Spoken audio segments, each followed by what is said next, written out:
At work today, I ended up saying something a bit bitchy, and I recognised that I said it in the moment from some old residual sensation of feeling like I needed to bitch and moan and complain to feel accepted, and to be able to connect with someone in the workplace.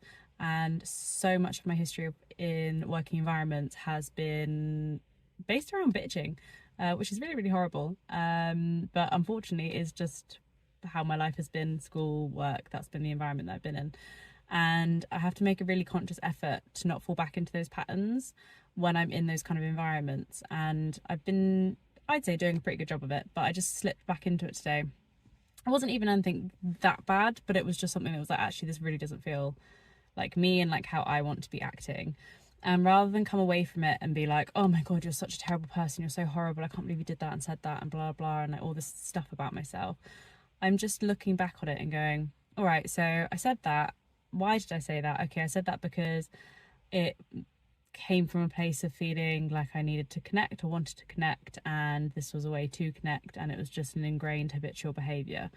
So what can I do next time? Okay, I can express what I was expressing without it being in a bitchy manner. Like I can just say X, Y, and Z and leave it at that. Or in a different context, I can say nothing at all. Or, like there's different ways that I could respond moving forward.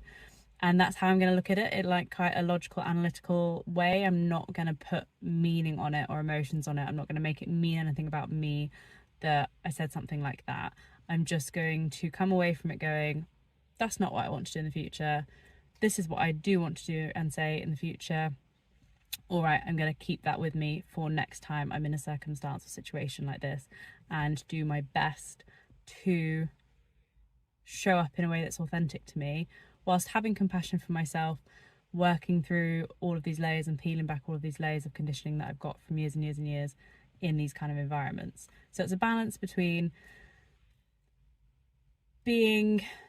having that awareness, being able to recognize in yourself what you do and don't want, whilst also having compassion, empathy, and love for yourself when you do slip up and fall back into those habits and patterns.